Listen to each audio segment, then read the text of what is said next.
Hey y'all. So Jules was talking about she's a YouTuber, Joules.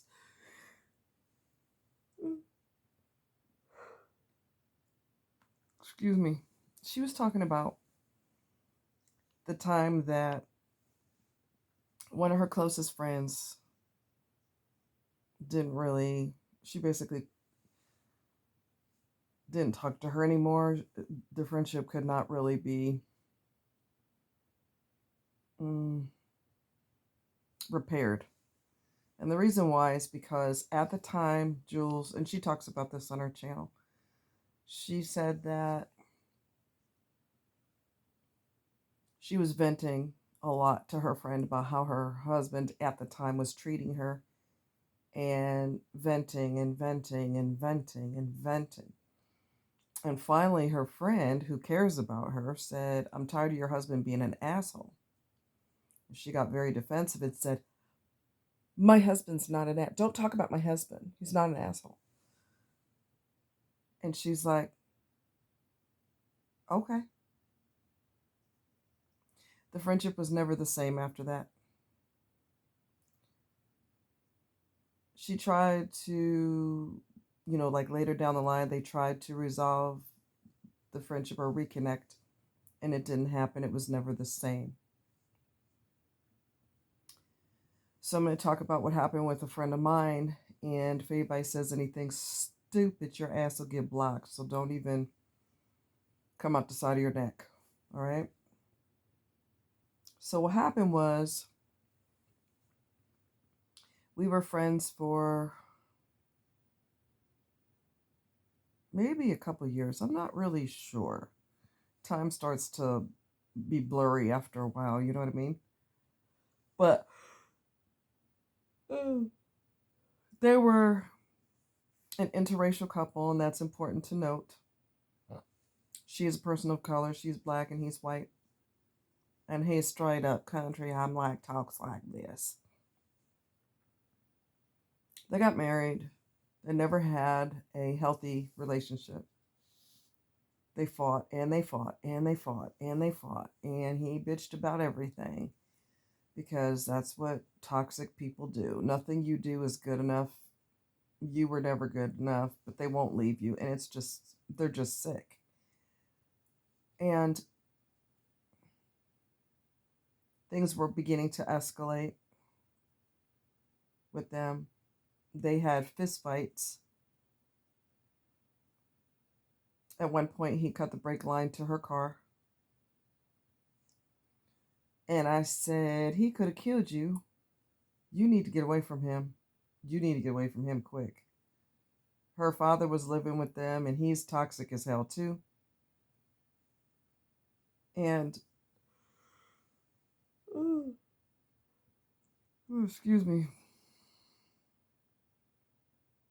I'm just watching the drama that she's going through, and she will not leave him. She will not leave him. She will not leave him. This man tried to kill her.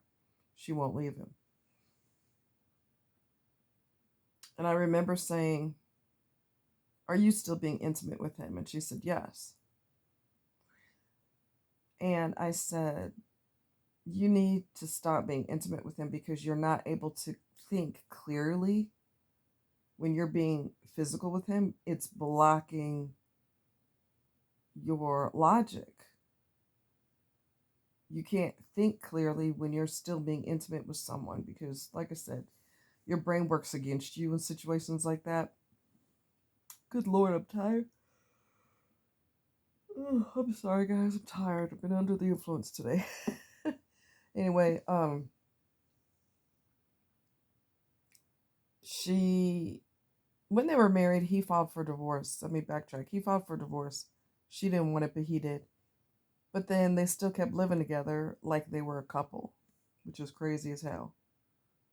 And they were friends with his ex wife, and his ex wife became a lesbian. And they visited my friend and they stole her medication, her pain medication. It disappeared after they visited. I mean, just toxicity, toxicity, and more toxicity. I said, "You have got to leave him. You have got to leave him." He blamed the brake line on neighbors. I said, that's bullshit. Nobody's gonna protest an interracial couple years and years later. They're gonna let you know before you move in or as you're moving in, you ain't welcome here. Your kind is not welcome here. That's what people do. They don't go years and years and then all of a sudden they go, you know what? 4 years ago, we should have let them know we don't play that. That's not how it goes down. I said he's the one that did that, okay? Anyway, I eventually quit talking to her, and before you say, "Oh my God, that's terrible," you're a bad friend. You have to understand that when you care about people, what they do impacts you. What they do impacts you, and it hurts you. He would listen in on our conversations. I mean, why do I need to be pulled into this shit? You know what I'm saying? So that's an issue too. Anybody who talks to her is going to be in the middle of it because he's going to make sure. So, because a person cares about you, they get burnt out on watching this drama unfold with no resolution. They get burnt out. It's like you're watching someone you care about lay on the train tracks and try not to get hit by the train. And that's a very painful thing when people love you. So you're in pain because you're being abused. People that love you are in pain because they're watching you be abused and they're watching you not do anything to protect yourself, you know. So it's too painful to watch. Now, do I still care about her? Yes. Will I always care about her? Yes. Just because I disconnect from you as a friend doesn't mean all of a sudden I hate your guts because we never had a beef. He was the beef, you know what I'm saying? But she didn't have any emotional strength and she was not going to leave him. So it's just too painful to watch. I can't help you if you don't want to help yourself.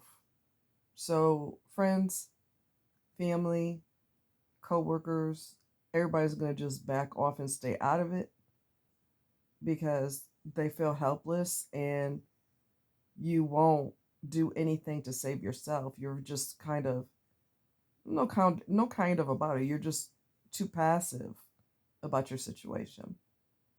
So people just don't want to keep watching it anymore. So you're going to end up losing friends.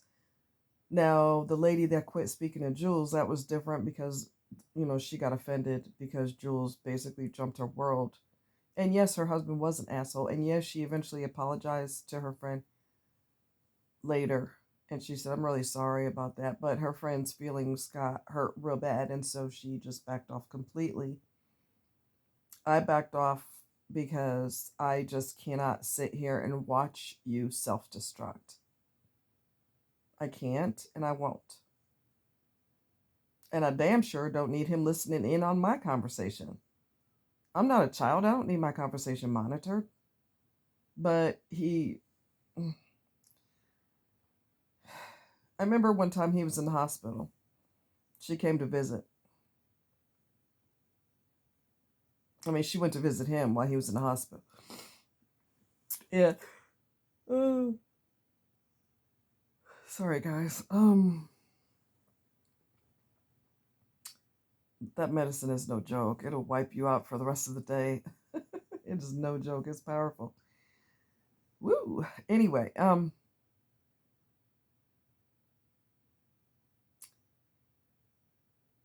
so he was in the hospital. She visited him in the hospital. And per the usual fake public persona, he was real sweet to the nurses, real sweet to the doctors, real sweet to the med techs. And when they left the room, he proceeded to go off on her and be his usual hateful self. And she would still sit there and stay with him in the hospital. I mean, you know what I'm saying? Like, some people, they don't have enough love for themselves. is what it boils down to.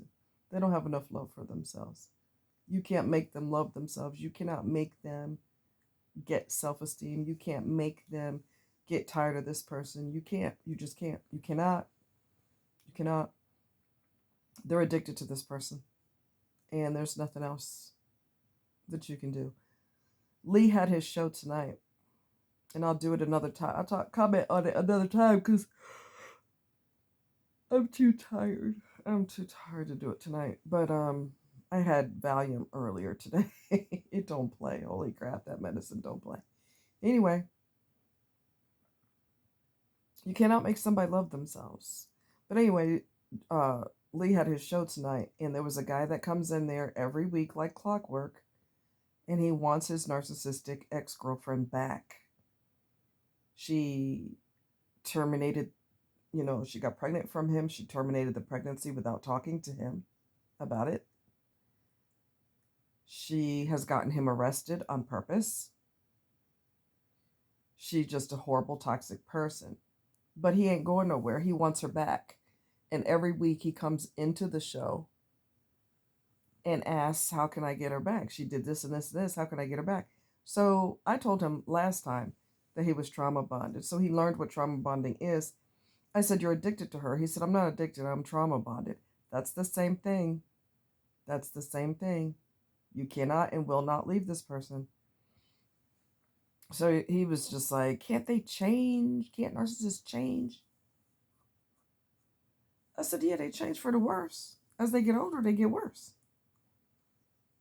I stopped responding to him because I realized that he comes in there for the wrong reasons. He don't come in there to learn about narcissism so he could avoid narcissists. He comes in there to try to finagle to get his toxic ex-girlfriend back. Look here.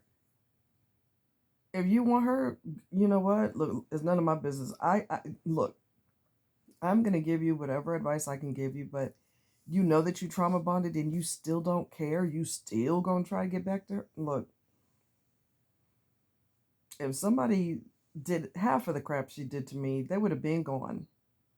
Because I don't have the patience for the crap no more. I ain't got the patience. Okay? You will be gone. You will be thrown out on your ear. But he can't, he doesn't have he doesn't have the point of no return yet. And I don't think he ever will.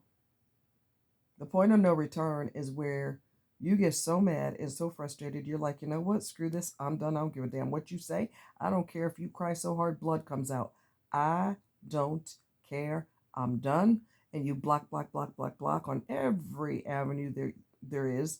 And you never speak to that person again. And you get healthy and you move on with your life without them, regardless of them trying to get in touch with you. You're like, I don't really care what they do.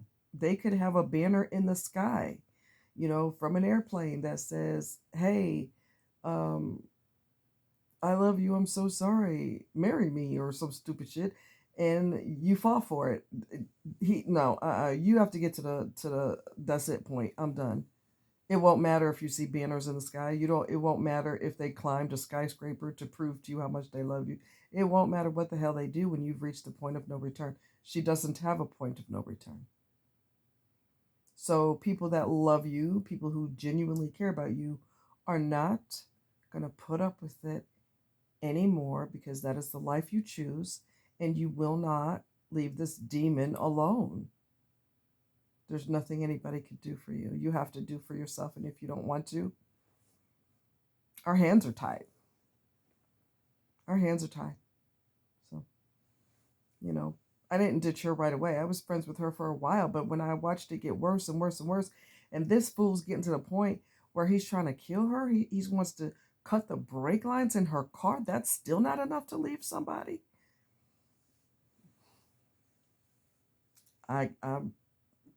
That's it. That's it. So you do risk losing people that love you. You do. You really do. And if that's the price you want to pay because you can't leave this person, that's something you're just going to have to deal with. Because you cannot blame people for not wanting to see you lay on the train tracks. You can't blame them for not wanting to witness this anymore. You just can't. So that's the price you pay when you don't want to leave. In addition to the physical, psychological abuse, I mean, it takes a toll on your body and everything. And if you're willing to take that chance, go right ahead. But people don't, their choice, they can choose not to witness it anymore. They can make that choice, and more than likely they will. So, y'all take care. Bye.